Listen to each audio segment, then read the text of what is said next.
This has been exciting me, honestly, Andy, because I'm not the type of guy who does the pay for play or chasing women 24/7 or any of this kind of shady stuff. When I first got to Medellin, I was very disheartened. I was like, oh my God, like there's a few good people here, but what is this shit? Like everyone seems so seedy and it just seems like a city where all these people come. The first video I ever watched, I went on YouTube and I searched Medellin, Colombia travel, and it was Black Man's Guide to Colombia. I thought, oh, he's going to talk about racism. I watched this video and the guy just went from club to club to club talking about, hey, you get good prostitutes here, they're $5, this one $10. And then I had to go to like 2 or 3 videos before I actually found someone who's talking something about substance, which was not bottom level feeder shit like this. So that was very depressing, but things are changing.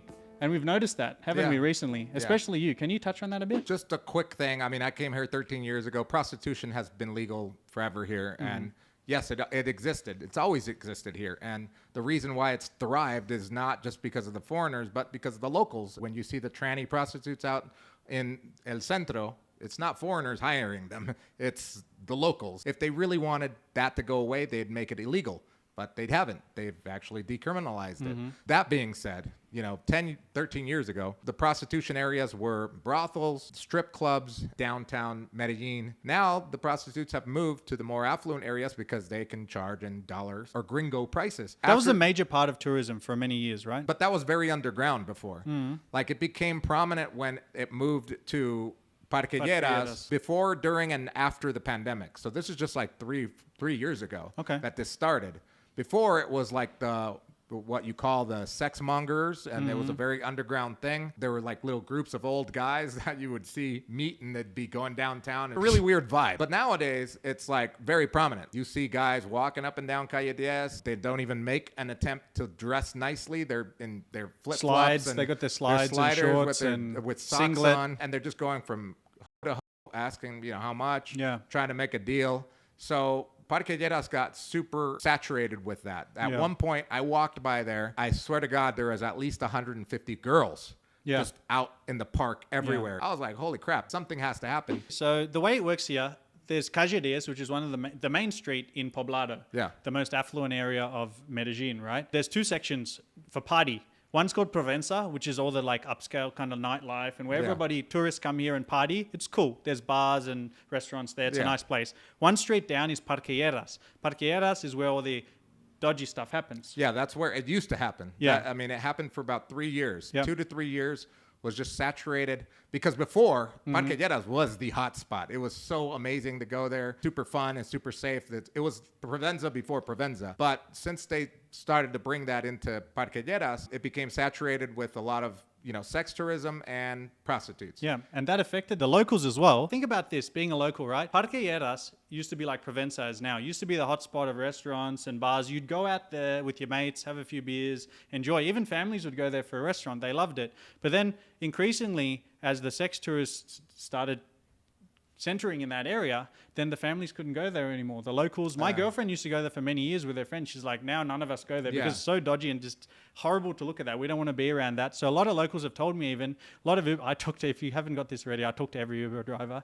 They've told me also like, that place has ruined it for all our locals because we don't go there anymore. It's just a black mark on the city. That was the case. And then at the beginning of this year, the mayor decided to take a drastic measure. Parquilleras, he closed it all off. He barricaded it. So if you go into Parquilleras, it's actually nice now. I was there for my friend's birthday. I walked through Parquilleras and there were families, there were Colombian people sitting down and having drinks where before, just a couple years ago, it was just all prostitutes and guys doing blow and finding women to sleep with for the cheapest price. They put a nice sign saying Medellin, everything flourishes here, and they've made a nice like middle area. They made it into more of a park where people can go and enjoy and sit. Yeah, they're trying to bring it back to what it was. So what I believe it is that there are more high-end hotels being put in there, and those people have invested a lot of money. So they probably put a lot of pressure on the mayor to change this because it was hurting their image. It was hurting their sales. I'm not going to pay, $120 a night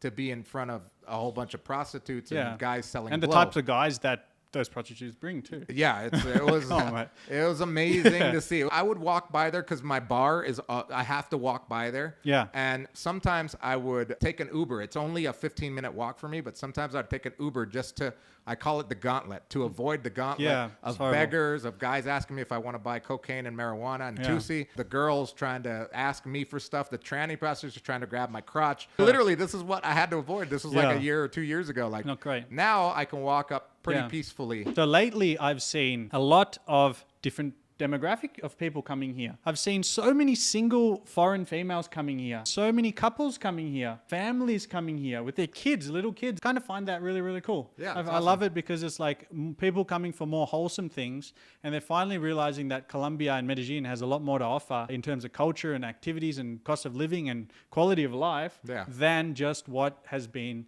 shown on social media and the perception of the city and the country for so many years. Don't you think that's awesome? I think it's awesome. And in 2019 or 2018-19, I had a meeting with Brad. And Brad is the owner of Casa Col. If you don't know, it's a big real estate firm here. They own a lot of hotels and apartment buildings here. We met with him and he told me, I mean, this man makes a lot of money and knows a lot about real estate. And he said, watch, in 2020, 2021, you're going to start seeing families here. We already, 2018, we already started seeing some single women coming here.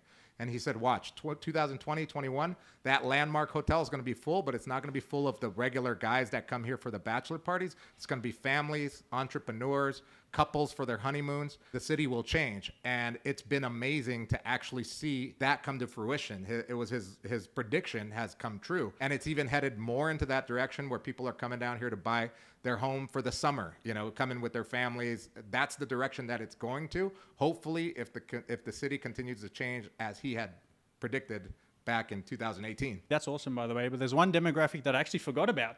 It's entrepreneurs. The people that we have seen entering our masterclass are all like kind of high-level entrepreneurs who want to come here and meet other people and build their business, and that's a beautiful thing. The takeaway from this is I've actually got a lot of comments of people saying, oh, like you love Medellin so much, but I'm kind of worried about moving out there because I see all these negative things about, you know, the sexual tourism and the dangers and whatever. Yeah.